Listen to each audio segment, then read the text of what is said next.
What's up guys, my name is Ryan Shirley and I spent the last few years exploring the United Kingdom and I want to show you my favorite places. So here's my UK top 10.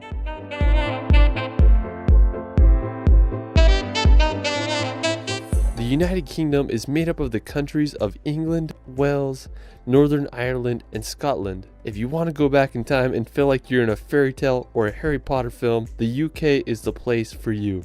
It's easy to see why so many myths and legends were born here. It's one of the world's most enchanting places. Alright, so for our first location, we're going to go visit possibly the most iconic city in the world, London. I've traveled more to London than any other international destination. I have to say it's my favorite city in the world and I just keep coming back. Everything from the double-decker buses to the energy of Piccadilly Circus makes the city feel so alive. There's just so many places to see. You can check out the iconic Big Ben and walk across the bridge to see the Palace of Westminster. There's the Tower Bridge, which is possibly the most famous bridge in all of London. You can go see the Stoic Guards at Buckingham Palace or take a ride on the London Eye. If you haven't already been to London, I'd highly recommend visiting when you can. It's hard to beat the London atmosphere. There's no city like it in the world. Alright, so after exploring London, we're going to make the 2-hour drive over to Stonehenge. Located in Wiltshire, England, lies one of the most famous man-made rock structures in the world. There's a lot of mystery surrounding Stonehenge, like what was its purpose and how was it made. Archaeologists believe it was constructed back between 3000 to 2000 BC. Stonehenge consists of a ring of rocks, each being around 13 feet high and weighing nearly 25 tons each.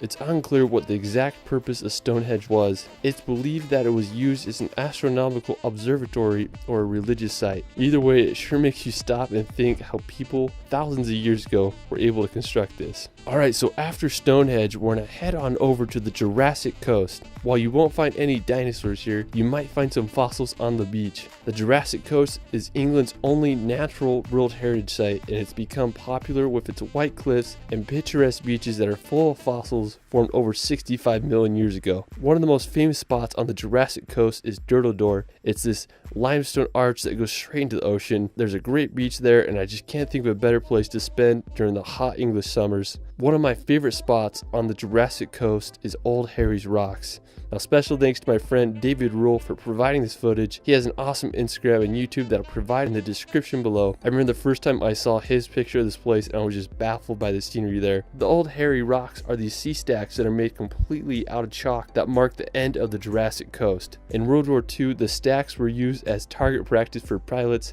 so that's kind of crazy. I just love the combination of the green meadows with the white cliffs and the blue ocean. I mean, it's just hard to beat that scenery. Alright, so after the Jurassic Coast, we're going to head up north to visit the country of Wales. Now, Wales is located in the southwest part of Great Britain. It's famous for its mountainous national parks, picturesque coastline, and distinct Welsh language. One of the most scenic places in Wales is the Snowdonia National Park. It's a region in northwest Wales that is known for its mountains and lakes. The highest peak in Wales, Mount Snowdon, is located in the park with an elevation of 10,085 meters. You can hike on up there, or you can take the Snowdon Mountain Railway to the top. If you're lucky, you might be able to see Ireland across the sea. Alright, so after Wales, we're going to head to the Isle of Man. Now, located in the Irish Sea, right between England and Ireland, lies a rugged island known for its rural landscapes and medieval castles. While it's technically not part of the United Kingdom, it has status of crown dependency, and the UK is responsible for its defense and external relations. The Isle of Man has had an interesting history.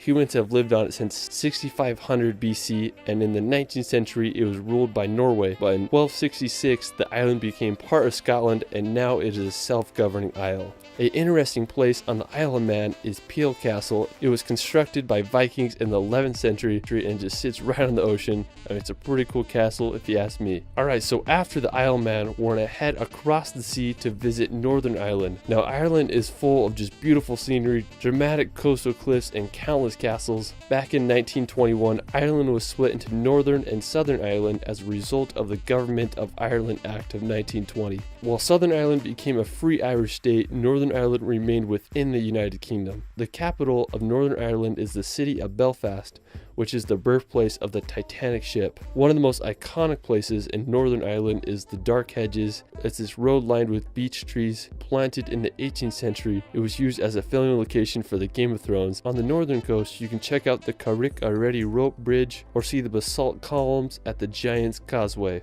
I mean, there's just so much history and beauty in Ireland, and it just makes me want to go there and explore. Alright, so for our next location, we're gonna head to Scotland to visit the Isle of Skye. This is probably my all-time favorite place in the UK.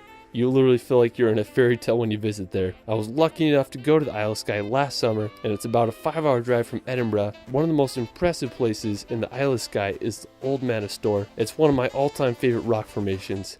I felt like I was on the set of Game of Thrones when I was there. Now, to get to the Old Manastor, it's about a 4-kilometer hike. You walk through some conservation gates and you'll reach the famous rock pinnacles. I went for sunrise and sunset, and both occasions were breathtaking. When I was there was just like crows flying around the rock, and there were some sheep running around. I mean, it was just a magical place. So the legend of the Old Manastor is supposedly a giant lived there a long time ago, and when he was buried, his thumb was left sticking out of the ground.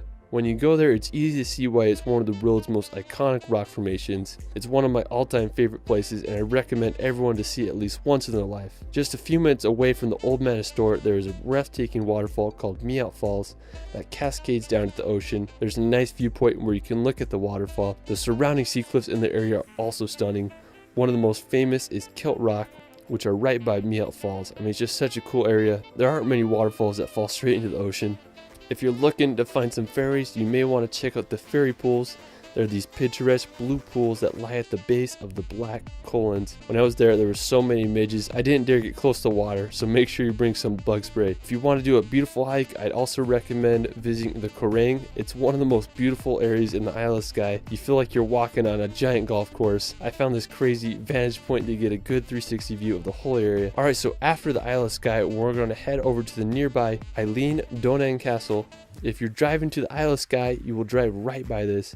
It's one of my favorite castles in the UK, situated on a small tidal island at the point where the 3 great sea locks meet. The castle was built in the 13th century. I'm so mad at myself I didn't visit the castle when I was there. I wasn't able to check it out. That's one of my biggest regrets of when I visited the UK, so don't make the same mistake I made. Alright, so after castle, we're going to head over to one of Scotland's most iconic locations, the Glenfinnan Viaduct. It's located at the top of Loch Shiel in the West Highlands of Scotland. It was completed around 1898. This may look familiar because it was featured in the Harry Potter films. When I was there, I wanted to get close to the bridge, so I walked underneath it. I was just shook by how big it actually was. After, I hiked to the top to get a good vantage point so I could see the famous train go across the viaduct. Just really reminds you of those Harry Potter movies. Alright, so after Glenfinnan, we're going to head over to Edinburgh. Now, if you want to go back in time, Edinburgh is a must. It's where J.K. Rowling wrote her Harry Potter novels. When I started traveling, this was one of the first cities I visited. It's a medieval old town with intricate neoclassical buildings,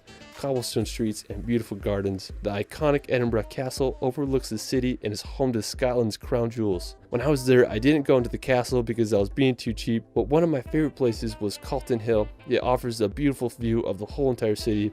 While we're still in Edinburgh, we're going to head over to Arthur's Seat. Now, Arthur's Seat is located in Holyrood Park, and it's a short walk from Edinburgh Centre. Arthur's Seat is an extinct volcano with an elevation of 823 feet. When I was there, I wanted to get as high as I could so I could see all of Edinburgh. I made a hike up and I reached the top. It was just so windy when I was there, nearly blew me over. After I hiked to the top, I had a good time just hiking around Holyrood Park and enjoying the views of one of UK's most iconic cities. Alright, well that is it for my United Kingdom top 10. The UK is just such a unique region in the world, and I hope all can witness its beauty and history. What was your favorite place in the video? Let me know in the comments below. If you guys want to support the channel, considering becoming a patron, and where you get perks such as free travel guides and stock footage, you can find me on Instagram at shirley.films. It's Ryan, and we will see you later.